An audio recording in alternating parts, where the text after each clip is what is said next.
Hello, everyone. My name is Dr. Luke Bayliss, and I'm a member of the Global Listening Centre. I'm also fortunate enough to be a researcher within the International Association for Suicide Prevention and a senior research assistant within the Australian Institute for Suicide Research and Prevention at Griffith University here in Australia. I'm also fortunate enough to work with the wonderful Professor Kairi Kolves, who has been involved in several Australian, Estonian and international projects, and also an advisor to the World Health Organization. She's also a member of a number of national and international advisory committees. Her work has been published in more than 170 peer-reviewed papers, numerous book chapters and reports. Kairi is also the lead editor of Advancing Suicide Research, an edited book focusing on conducting high-quality suicide research. So Kairi, thank you very much for volunteering your time to sit and chat with me today. Thank you very much for having me, Luke, and hello, everybody. Thank you. We'll get straight into the questions. The broad sense of our work is in the area of mental health research. How is communication and listening important in your research? Well, listening speaks to the heart of our work. And as researchers in the field, and especially suicide researchers, we often ask rather challenging and difficult questions. And there is possibility that those questions have not been asked before. And but we have to consider that as soon as we ask those questions, listening becomes really essential. And our task is definitely actively listen without any judgments. And furthermore, we need to listen to also what is being unsaid and what is just lightly touched upon. And this may require further questions. So we have to be actively there and listen. So there are different facets of listening that are important to understand the individual's lived experience of suicide. And in addition to gaining understanding of a person's story, attentive listening can ensure that the individual feels safe, which is really, really important. And we all know we can feel when we are not being listened to.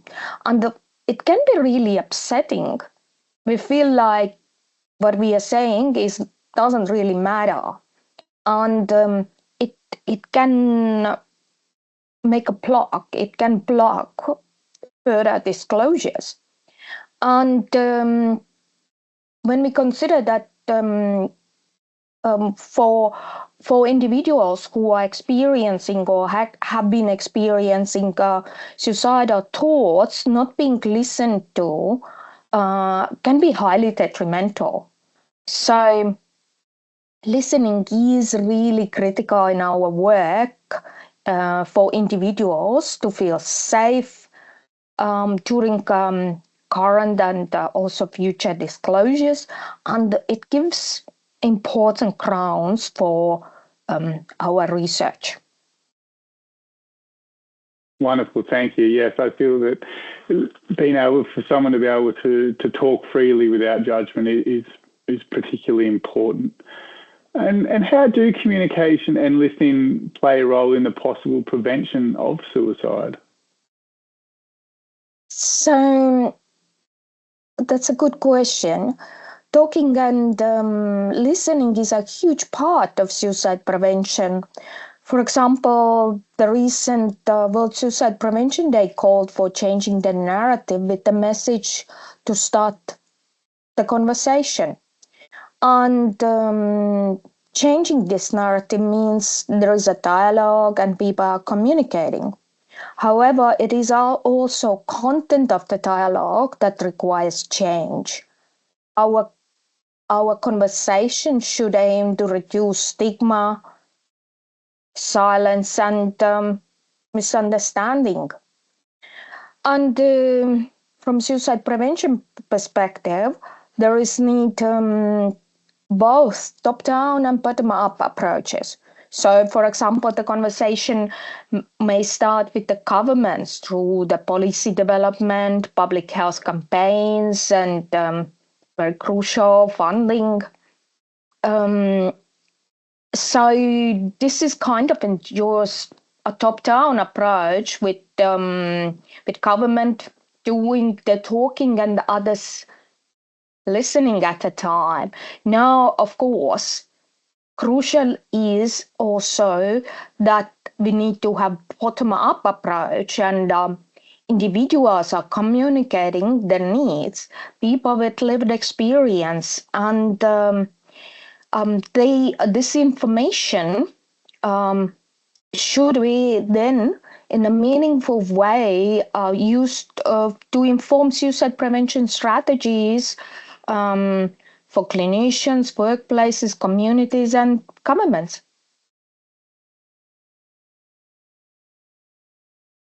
Yeah, thank you very much for that comprehensive response. First of all, hearing that people need to be safe when they're disclosing stories, and then using that information wisely to inform strategies.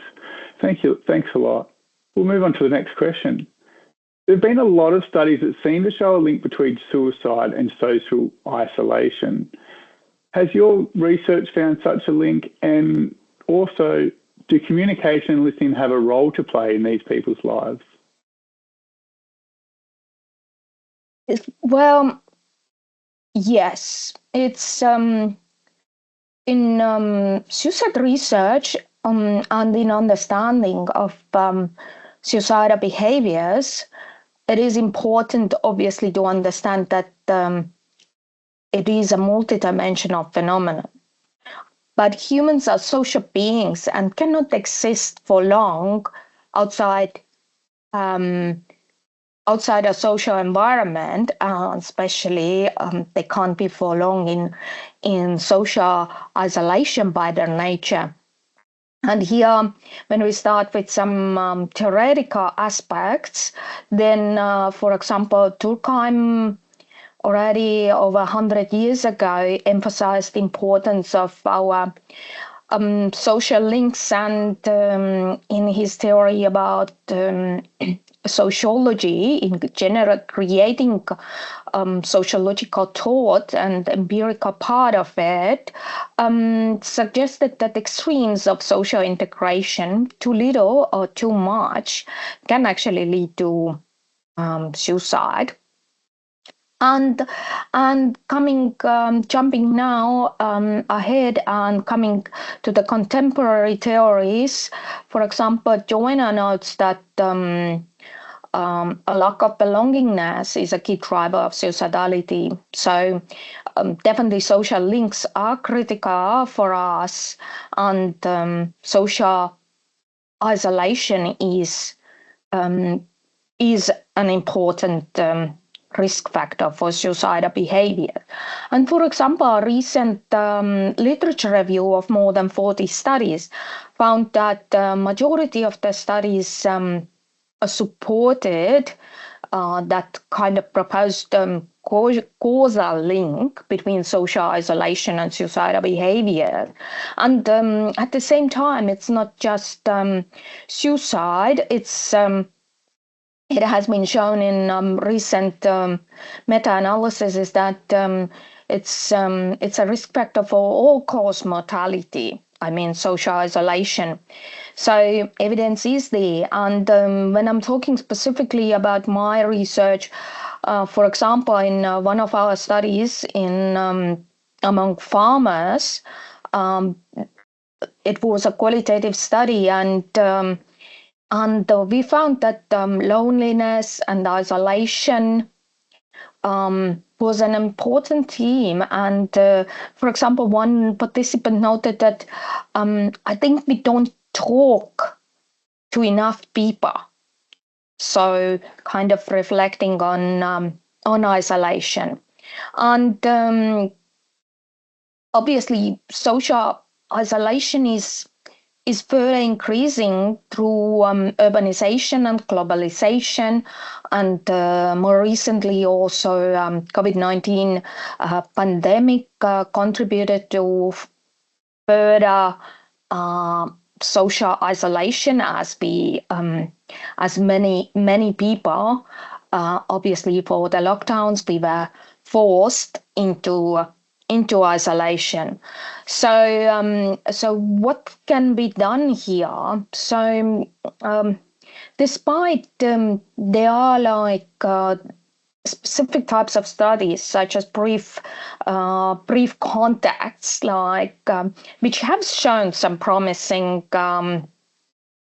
evidence with regards to reducing suicidality when it comes to having short messages to the people who might be socially isolated, and I think at the same time it's a little bit less clear how to generate those meaningful communications to reduce social isolation. So there might be some additional aspects coming into game which we still need to further investigate, such as third places. So and it's kind of, for example, libraries or parks. So it's definitely worth investigating further, and maybe they may help also reducing social isolation, or they definitely have potential for it. Right, wonderful. Thanks. It's interesting that social isolation doesn't just impact suicide, but all cause mortality. And you mentioned farmers, and I wonder if we can expand on farmers and perhaps the area, because in a growing number of countries, we've got studies that are showing an increase in suicides among rural and regional areas. And I just wonder whether you've been involved in any suicide prevention work with these populations. Yes, it is correct. It's as I noted also, in addition to farmers, I noted that it's also urbanization. So it's this rural and remote tight communities kind of disappearing, which makes rural communities much more isolated, and even when we consider like research 100 years ago by Durkheim, where he noted that actually in the cities suicide rates were higher and the communities in the rural areas were more tight, then the trend has been opposite, and yes, rural and remote areas, regional areas are more likely these days having higher suicidality. And I have been involved in a multi-study research project quite some time ago now, and of course it's also like some specific risk groups that are more likely to live in those rural areas, such as like noted already, farmers, indigenous population, but also more frequently migrants, like from culturally and linguistically diverse communities. And also, at the same time, if we are trying to look like what are the specific factors from rural and remote areas, then in general, majority of them are similar, rather similar. So we saw the like relationship conflicts, income and work problems, but also alcohol consumption. Somewhat more specific and impacting particularly like housing and also farming are like climate conditions. So, for example, drought having a severe impact of all those other aspects like it contributes potentially to the or it's obviously work, it's obviously income, it does impact the relationships, it may lead to the alcohol consumption. So, and the other important factor, the geographical distance, geographical isolation, and quality of the available health services, mental health services. You need to travel quite a bit, of course. Somewhat helps the current e-solutions, but not all the people from rural areas, especially the previous generation, are not that willing to use them. And of course, when it comes to the help seeking, it's also a possibility that it's tied with stigma. And that is kind of important barrier when it comes to the help seeking in rural areas and communicating. So when it comes to the suicide prevention from here now, of course there is need for community-led programs, and there are some existing ones which are helping to link people with help and encouraging help seeking. So, for example, a campaign called Don't Keep It Under Your Hat. It encourages farmers to talk about their challenges and struggles. And listening is essential for the success of these types of campaigns and projects. And so, yeah, it's listening is really crucial here. Wonderful, thank you. Yeah, so there's a lot of campaigns that encourage people to talk. Equally, perhaps they should be met with campaigns about teaching people how to listen as well when these tough conversations arise. Thank you for that well thought out response. And just one final question that I thought maybe with your expertise and experience, you might be able to provide some advice for researchers emerging and established about wanting to learn how to utilise the power of listening. Yes, good point, definitely. I think the key thing to remember is that majority of people enjoy talking about themselves. And in fact, research indicates that perceive neurological pause when self-disclosing. So from a research point of view, the key here is to make the speaker aware that you care what they are talking about. And this is majority of the times easy from research perspective, as we really care what is being said, and as it is really our topic of interest. However, I think there is a risk of expecting what is going to be said, and this can introduce a tendency for concentration to lapse when listening, and we can unconsciously show some signs that our concentration is gone, and the person who is speaking can pick up on this. So experienced researchers should be aware of that and keep in mind to continue actively listening. For new researchers, it's less likely to happen, that expectation. However, there are some other risks. Firstly, for example, being able to be silent. And this is critical for listening and encouraging the individual to keep talking. And so new researchers could kind of practice holding the silence in conversation outside of their research environments and just keep listening. And secondly, helping the flow of the conversation by listening closely and avoiding sudden changes of the topic. Let the person tell their story without any distractions. And you keep going and you keep um, gathering the important information for your research, which of course will in longer run contribute to suicide prevention.